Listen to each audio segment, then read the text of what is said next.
right, joining me now is Eric Ham. He is CTV's political analyst. Eric, we're 2 weeks out. It is crunch time.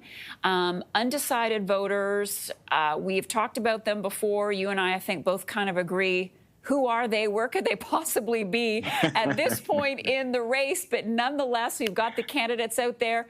They are trying to unearth those undecided voters and win them over. Yeah, I just don't think there are undecided voters in this election. This is a polarized environment, and as we see, Kamala Harris has already raised over $1 billion, which she will certainly spend by the end of this election. And we know everyone knows who Donald Trump is. And so I think what this is now about is actually getting turnout. It's all about turnout, turnout, turnout. And which campaign and which candidate has the better ground game to actually take advantage of the enthusiasm that we're seeing as testament from the early voting in some of these key battleground states. Is it safe to say that when we see former President Trump at a McDonald's in Pennsylvania and in an NFL game, he's really going after the male vote, the white guys out there, if you will? Is that the assumption that we can make because that's how he sees the most direct path to the White House? I think that's true. I think the McDonald's move was a bit gimmicky. I'm not sure if that's going to sway any voters or any key demographics. But clearly what Donald Trump believes is that he can actually cut into the black male vote and the Latino male vote specifically, which he believes could give him the edge in what's looking like a very, very tight race. And clearly he's making a play for that with a lot of ads that we're seeing run during football games, as well as appearing at some of both in a pro and college games where, yes, he's trying to reach that male demographic. And also, given the fact that Kamala Harris appears, based on some polling data, to be cutting into Donald Trump's lead among white women, what Donald Trump is probably hoping is he can actually offset some of those losses with male voters. And so I think what we're seeing here is these campaigns are micro-targeting a lot of these key demographics in hopes of trying to boost not only the turnout, but their support among these voters. Trump's language, his use of rhetoric over the last few days has become even more coarse, even more controversial.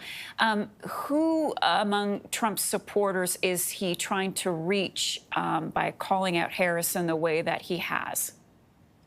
You know, you're right. A lot of the language and a lot of the things that we've heard from Donald Trump certainly have, I think, been a move to try to boost his entertainment value and also to try to win the news cycle. But clearly, given that a lot of what Kamala Harris is saying by calling Donald Trump mentally unstable, that has certainly begun to break through.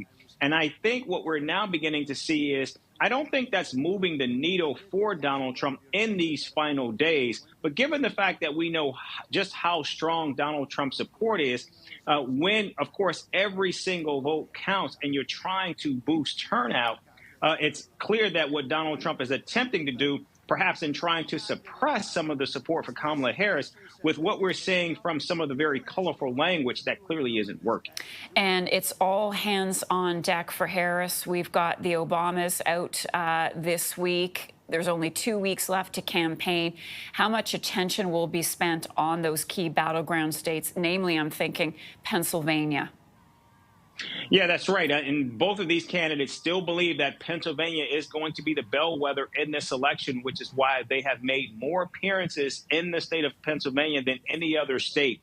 And they are certainly pulling out all the stops. In fact, we are continuing to hear that in addition to the star power of the Obamas for Kamala Harris, that Nikki Haley at some point is going to be joining Donald Trump on the campaign trail as well. What impact, if any, that will have remains to be seen. But it will go a long way, especially when you consider how so many Republicans have actually switched over and have been publicly stating over and over that they're going to be endorsing, or that they are endorsing and voting for, Kamala Harris. So given the fact that Nikki Haley will be on the trail, that could go a long way to actually shore up that support that Donald Trump has among Republican voters.